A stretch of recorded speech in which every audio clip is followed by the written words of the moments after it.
in this game, especially at this level, a 5% improvement in your game is monstrous. 10% is off the charts.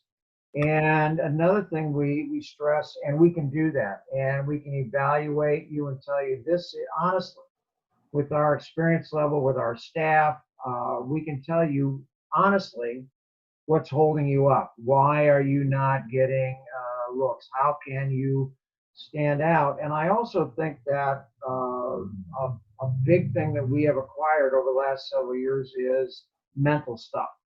And how much, I'll give it to you, how much you give up by a lack of preparation, or instead of going to the plate with a plan and being, not being confident, how many times how many at bats you give up, how many balls you give up defensively.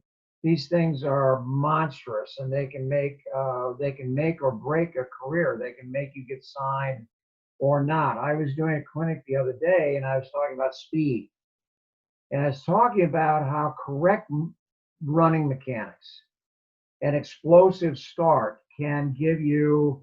One thing I always do in clinics, I say, how many times did you get thrown out of first base by a step?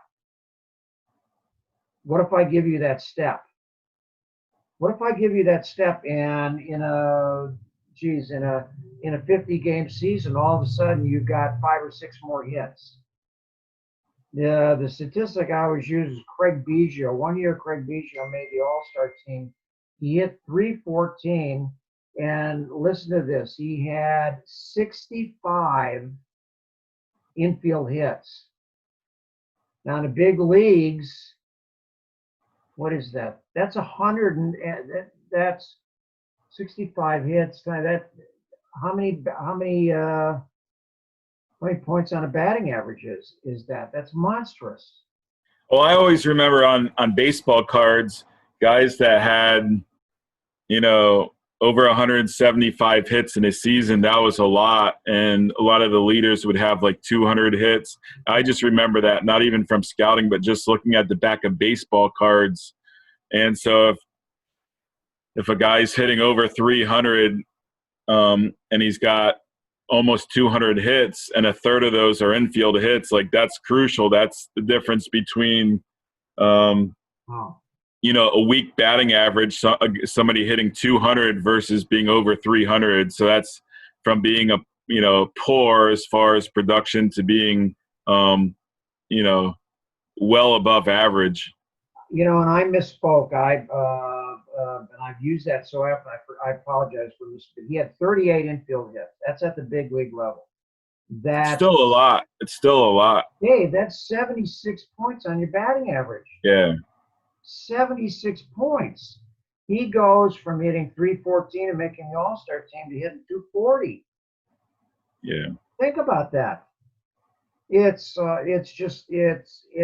monstrous. In the field, an explosive first step can give you a full step in range to the right and left. It can give you 6 feet deeper on the outfield. Think about, you and I were at a tryout in New Rochelle a couple of years ago. Classic example is about 12 guys in the outfield throwing from right field to third base. And everybody was consistently mid-80s, mid to high 80s in that throw. And one guy comes up and he threw 92. Now that's an increase of 4 or 5 miles an hour, but boy, it stands out. And those are the things that not only you can do, but you should do right